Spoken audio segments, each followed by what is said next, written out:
በዓለም ላይ 8 ቢሊዮን ሰው አለ። ከነዚህ ውስጥ በሺዎች የሚቆጠሩ ቢሊዮነሮች አሉ። ነገር ግን ከነዚህ ቢሊዮነሮች መካከል እንኳን በጣት የሚቆጠሩ ሰዎች ብቻ ናቸው የዓለማችን እጅግ ውድ የሆነውን መኪና ሮልስ ሮይስ ቦቴል ባለቤት መሆን የቻሉት። ይህ የምታዩት መኪና ከመኪና ማሳያ ክፍል ወይም ሾውሩም የሚገዛ አይደለም። ዋጋው 28 ሚሊዮን ዶላር ነው። በአንዲት ትንሽ ሀገር የአመት በጀት የሚያክል ገንዘብ በአራት ጎማዎች ላይ ውሏል። ግን ለምንድነው አንድ ሰው ይህን ያህል ገንዘብ ለአንድ መኪና የሚያወጣው? ዛሬ በሮልስ ሮይስ የኮች ቢውልድ ሚስጥራዊ ክፍል ውስጥ የተሰሩትን እነዚህን 3 ብርቅዬ መኪናዎች እና የነማን እንደሆኑ እናሳያቸዋለን። አብራችሁን ቆዩ። አሁን ወደ ዋናው ጥያቄ እንምጣ። ይህን የመሰለ የጥበብ ስራ በጋራጅ ውስጥ ማን ነው ያስቀመጠው? ሮልስ ሮይስ ለደንበኞቹ ከፍተኛ ሚስጥራዊነት ስለሚሰጥ ስማቸውን በይፋ አይናገርም። ነገር ግን ዓለም አቀፍ ምርመራዎች እንደሚያሳዩት እነዚህ 3 መኪናዎች የዓለማችን እጅግ ተጽዕኖ ፈጣሪ ሰዎች እጅ ናቸው።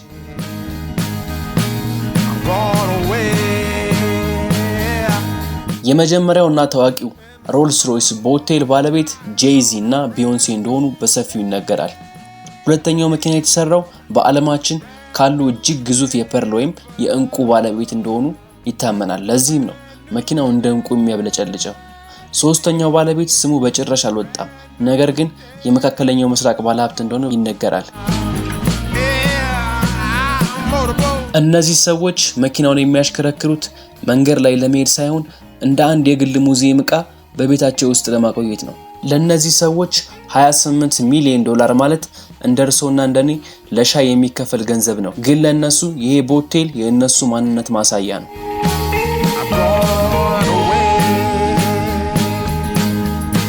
አሁን ወደ ዋናው ሚስጥር እንሂድ። የመኪናው የኋላ ክፍል ወይም ሬር ዴክ የሚባለው ቦታ አብዛኛው መኪና ግንድ ወይም ትራንክ አለው። የቦቴል ግን የለውም። ይልቁንም ሆስቲንግ ስዊት አለው። ይህ ክፍል በአንድ ቁልፍ ሲነኩ እንደ ቢራቢሮ ክንፍ በሁለት በኩል ይከፈታል።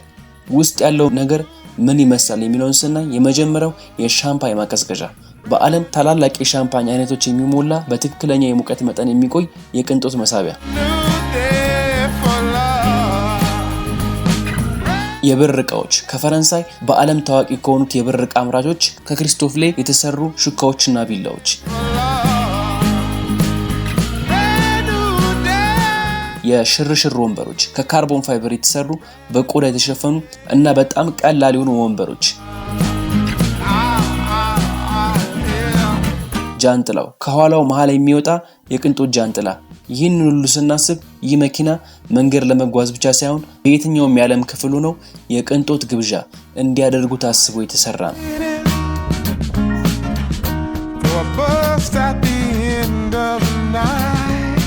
ወደ መኪናው ውስጥ ስንገባ የቆዳው ስፋት፣ የእንጨቱ ጥራት፣ ሁሉም ነገር ተፈጥሯዊ ነው። ነገር ግን አንድ ነገር አለ።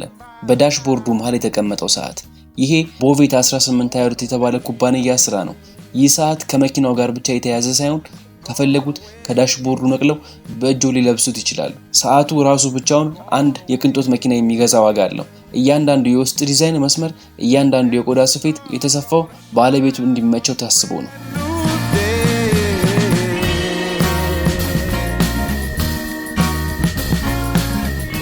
የ28 ሚሊዮን ዶላር እንቆቅልሽ ይህ ነው። ይህ መኪና የቴክኖሎጂ ውጤት ብቻ አይደለም፣ የሰው ልጅ የመፍጠር ችሎታ ማሳያ ነው። ብዙዎች ይህንን መኪና እንደ ብክነት ሊያዩት ይችላሉ፣ ነገር እውነታው ይህ ነው። የሰው ልጅ የመፍጠር አቅም ከገንዘብ ጋር ሲቀላቀል የማይቻል የሚባል ነገር የለም። እናንተስ ይህን መኪና የመግዛት አቅም ቢኖራችሁ እናንተስ ምን አይነት የውስጥ ዲዛይን ነበር የምትፈልጉት? ወይስ 28 ሚሊዮን ዶላር አውጥቶ እንደዚህ አይነት መኪና መግዛት ትክክል ነው ትላላችሁ? ሐሳባችሁን ኮሜንት ላይ አስቀምጡልኝ። እንደዚህ አይነት የቅንጦትና የአኗኗር ዘይቤዎች አብረን ለመቃኘት ቻናላችንን ሰብስክራይብ ማድረግ እንዳትረሱ። ስለተከታተላችሁን ያመሰግናለሁ። በሌላ የቅንጦት ፕሮግራም እስከምንገናኝ ደህና ቆዩ።